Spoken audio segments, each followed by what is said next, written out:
Hi hello నమస్తే welcome to plus TV నేను అలంకృత. ఈరోజు మనతో పాటు international lawyer doctor Rajesh Kumar గారు ఉన్నారు. Hi sir. నమస్తే. నమస్తే అండి. ఎలా ఉన్నారు సార్? బాగున్నాను, మీరు బాగున్నారు సార్? జనరల్గా ఏంటంటే ఈ మధ్య డాగ్ లవర్స్ కానీ లేదంటే పెట్ లవర్స్ కానీ లేదంటే బర్డ్స్, స్నేక్స్, రకరకాల పక్షులు, జంతువులు అన్నీ సాదుకుంటున్నారు. అంటే అది ఫ్యాషన్ అయిపోయిందని చెప్పొచ్చు, అవి ఉంటే వాళ్ళకి ప్రశాంతత ఉంది అని చెప్పొచ్చు, ఇంకా రకరకాలుగా ఇంకేమేమి బిజినెస్లు చేస్తున్నారో తెలీదు. జనరల్గా చాలామంది పెంచుకోవాలనుకునే వాళ్ళు ఉంటారు, వేరే దేశంలో నుంచి ఎక్స్పోర్ట్ చేసుకుంటారు బర్డ్స్ ఇవన్నీ. జనరల్గా అవన్నీ తెచ్చుకోవాలంటే అసలు ఉండాల్సిన ఇష్యూస్ ఏంటి? అంటే ఐ మీన్ మనం పర్మిషన్స్ ఉంటాయి కదా సార్, అలాంటివి ఒకవేళ అవి తెచ్చుకున్న తర్వాత మళ్ళీ ఎలాంటివి కాన్సిక్వెన్సెస్ ఫేస్ చేయాల్సి ఉంటుంది? ఇప్పుడు యాక్చువల్గా ఏంటంటే మన టోటల్ వరల్డ్లో ఈ మన ఇండియా వచ్చేసి ట్రాపికల్ ఏరియాలో వస్తుంది. యాక్చువల్గా సపోజ్ ఇండియా మనం వచ్చేసి మీరు చూస్తూనే ఉంటారు, మనమే ఆఫ్రికన్ కాంటినెంట్, సౌత్ ఆఫ్రికా కాంటినెంట్కి వెళ్తే ఒక అంటే మనకున్న సేమ్ విత్ డ్రెస్సింగ్ సెన్స్లో కానీ అంటార్కిటికా డ్రెస్సింగ్ సెన్స్లో మనమే ఉండలేం. మనం ఒక 1 month చనిపోతాం. అంటే ఆల్మోస్ట్ అలా 1-2 monthsలో మనం ఇదే డ్రెస్సెస్లో ఉంటే మనకు almost all we are ready to death. అంటే we need to take some protections. Even కాశ్మీర్కి వెళ్ళా మనం ప్రొటెక్షన్స్ తీసుకోవాల్సి వస్తుంది. సో ప్రొటెక్షన్ తీసుకోకుండా హెల్త్ పరంగా maybe lead to death also. అట్లాంటప్పుడు నువ్వు ఒక పక్షిని కానీ, ఇప్పుడు సపోజ్ చీకోటి ప్రవీణ్ గారు ఉన్నారు, సో ఆ పక్షిని కానీ డిఫరెంట్ బల్లి జాతులు జంతువులను కూడా ఇంపోర్ట్ చేసుకున్నారు, రైట్? సో దానికి యాక్చువల్గా ఆయన లీగల్గా ఉన్నాడు. ఆయన లీగల్గా ఏంటంటే సపోజ్ ఇప్పుడు ఆఫ్రికాలో ఉన్న ఒక పక్షి కానీ, అంటే ఆఫ్రికాలో ఉన్న ఒక జంతువు కానీ ఇంపోర్ట్ చేసుకోవాలనుకుంటే ఆ జంతువులన్నింటినీ కూడా ఒక కైండ్ ఆఫ్ కేటగిరీస్లో డివైడ్ చేస్తారు. అదేంటంటే సైట్స్ అనే కన్వెన్షన్ ఉంది ఒకటి. సైట్స్లో కేటగిరీ 1, కేటగిరీ 2, కేటగిరీ 3, 4, 5, 6 అట్లా ఉన్నాయి.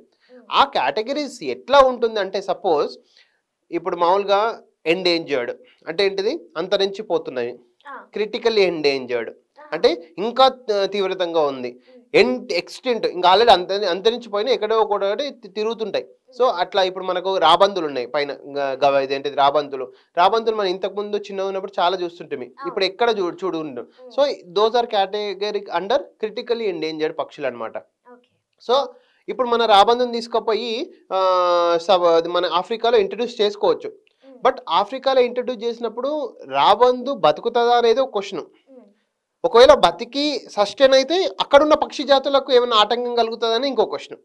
సో వీటన్నింటిని ఆలోచించుకొని ఒక కంట్రీ నుంచి ఇంకొక కంట్రీకి ట్రాన్స్ఫర్ అండ్ ఇంపోర్ట్ ఎక్స్పోర్ట్ అయ్యేటప్పుడు there are some guidelines that is called as a CITES convention అంటారు.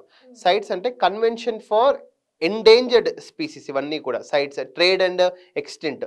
ట్రేడ్ అంటే టీ అంటే ట్రేడ్ అన్నమాట దాని మీన్. సైట్స్ కన్వెన్షన్ ప్రకారము దీంట్లో ఏంటంటే ఒక పక్షిని, ఇప్పుడు ఆఫ్రికా నుంచి ఒక పక్షిని తీసుకొస్తున్నాం, ఒక బల్లి జాతి జంతువుని తీసుకొస్తున్నాం. ఫస్ట్ నువ్వు సౌత్ ఆఫ్రికా కాంటినెంట్లో చీఫ్ వైల్డ్ ఆఫీసర్ ఉంటారు. చీఫ్ వైల్డ్ అక్కడ ఉన్న ఆఫీసర్ అంటే వైల్డ్ లైఫ్ వార్డెన్ ఉంటారు, చీఫ్ వైల్డ్ లైఫ్ వార్డెన్. ఆ వార్డెన్తో నువ్వు పర్మిషన్ తీసుకోవాలి.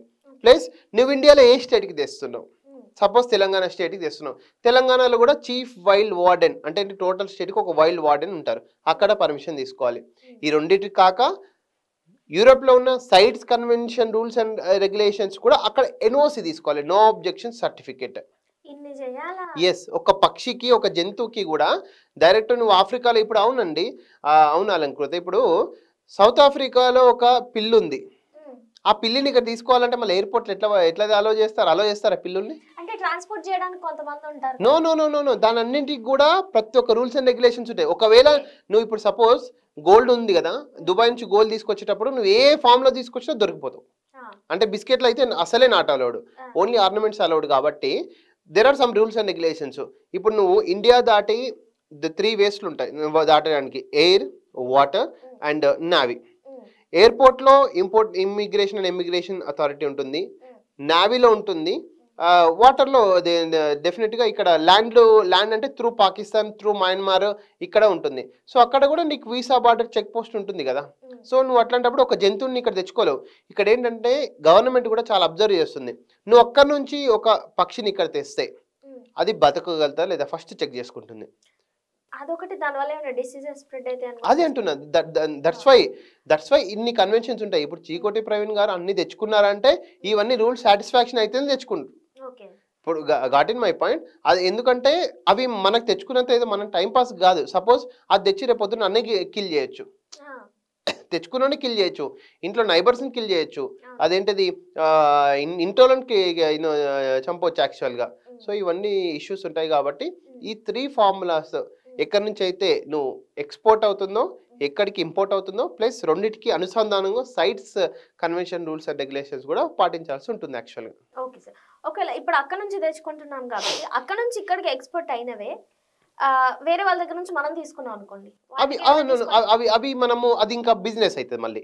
ఇప్పుడు సపోజ్ ఇప్పుడు ఒక కంట్రీ నుంచి ఇంకో కంట్రీకి తీసుకురావడము ఈ రూల్స్ అండ్ రెగ్యులేషన్స్. ఇండియాలో నువ్వు తెచ్చినావు, మళ్ళీ నీ నుంచి నేను తీసుకోవడానికి నీకు నాకు మధ్యలో MoU memorandum of understanding, buying and selling as per the Indian rules, it can be possible. కానీ ఒకవేళ ఈ పక్షి ఇప్పుడు నీ నుంచి ఇప్పుడు నువ్వు ఒక పక్షిని తెచ్చుకున్నావు, ఒక బల్లిని తెచ్చుకున్నావు, ఆ బల్లిని నీ నుంచి నేను కొనుక్కున్నాక ఆ బల్లి యువతల వాళ్ళకి ఏమైనా హాని చేపట్టినైతే నేను రెస్పాన్సిబుల్ అయితే, నువ్వు కూడా రెస్పాన్సిబుల్ అవుతావు. అంటే ఒకవేళ అన్ని రూల్స్ ఫాలో అయితే నథింగ్ విల్ హ్యాపెన్. ఒకవేళ రూల్స్ ఫాలో కాకపోతే మాత్రం అందరూ ఇరుకులో పడతారు. ఓకే, ఒకవేళ ఇవన్నీ రూల్స్ అంటే ఈ సర్టిఫికేట్లు ఇవంతా ఉన్నాయి కదా, ఇవన్నీ ఫాలో అవ్వకపోతే వాళ్ళకి ఎలాంటి శిక్షలు పడతాయి? డెఫినెట్లీ అండి. ఇప్పుడు మనకు వైల్డ్ లైఫ్ యాక్ట్ ఉంది. వైల్డ్ లైఫ్ యాక్ట్లో డెఫినెట్లీ బిలో 7 years అఫెన్సెస్ ఉన్నాయి, అబోవ్ 7 years అఫెన్సెస్ ఉన్నాయి. అదే నేనేమంటున్నానంటే ఒకవేళ బర్డ్ తెచ్చినా, ఒకవేళ వైరస్ తెచ్చినా, ఏదన్నా బయోలాజికల్ థింగ్ తెచ్చినా అది తీవ్రతం చేసి ఇప్పుడు అదే ఏమైనా 10 మందికి హాని చేసిందా దాన్ని బట్టి శిక్షలు అనేటివి ఉంటాయి. ఒకవేళ 10 మంది 5 మంది హాని ఏమన్నా ప్రాణాంతకం హాని ఉంటే డెఫినెట్గా అబోవ్ 7 years ఉంటుంది పనిష్మెంట్. బట్ ఇవన్నీ కూడా హాని ఏం లేదు అయినా కానీ తెచ్చుకుంటామంటే రూల్స్ అండ్ రెగ్యులేషన్స్ ప్రకారం ఫస్ట్ ఫైన్ ఉంటుంది, తర్వాత కొన్ని రోజులు అయితే జైలు ఉంటుంది వైల్డ్ లైఫ్ యాక్ట్ ప్రకారము. ఇక్కడ ఏంటంటే ఇవన్నీ కూడా తెచ్చుకోవడం, అక్కడ నుంచి ఎక్స్పోర్ట్ కావడానికి, ఇక్కడ నుంచి ఇంపోర్ట్ కావడానికి కూడా చాలా తక్కువ ఖర్చుతో అయితే కాదు. ఎందుకంటే ఖండాంతరాలు దాటి నీ ఇంటికి రావాలి, నువ్వు మళ్ళీ ఎన్విరాన్మెంట్ సెట్ చేసుకోవాలి.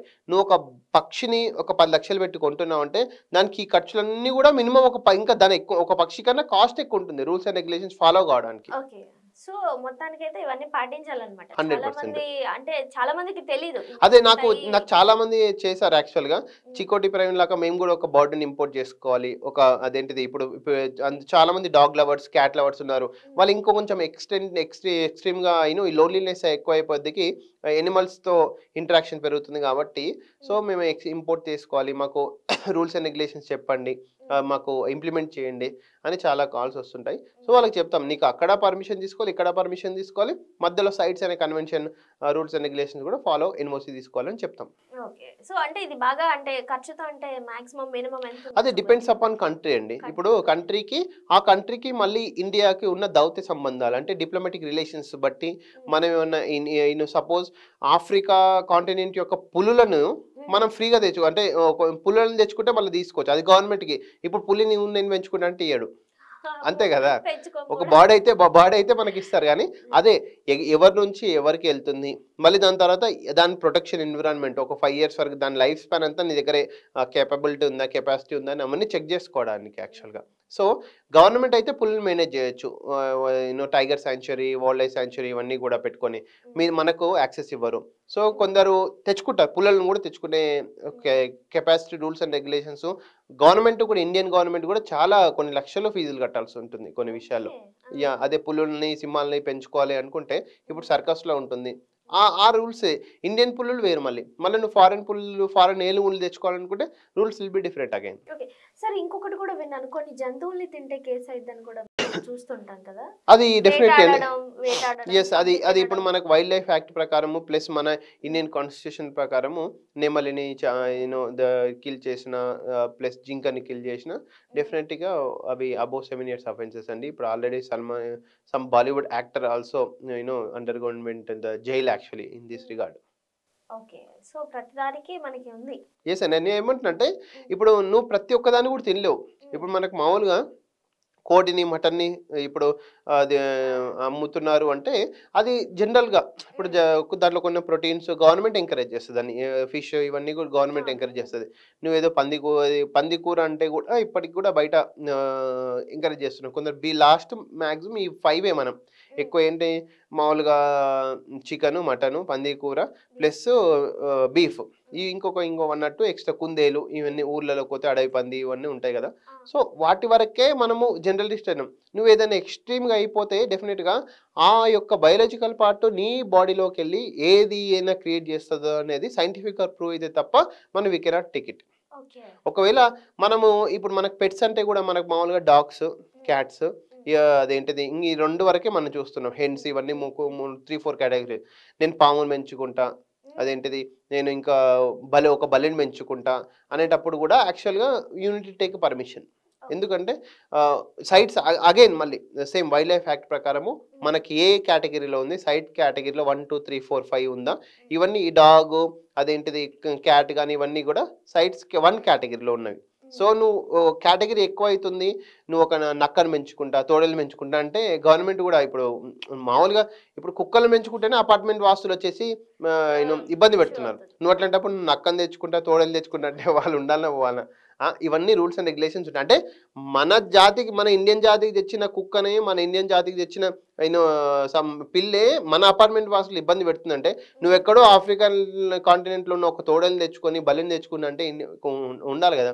సో ఇక్కడ వీళ్ళు భయపడతారు కాబట్టి so we need to follow some guide lines as prescribe by the both the governments and internationally. Okay, thank you. Welcome అండి.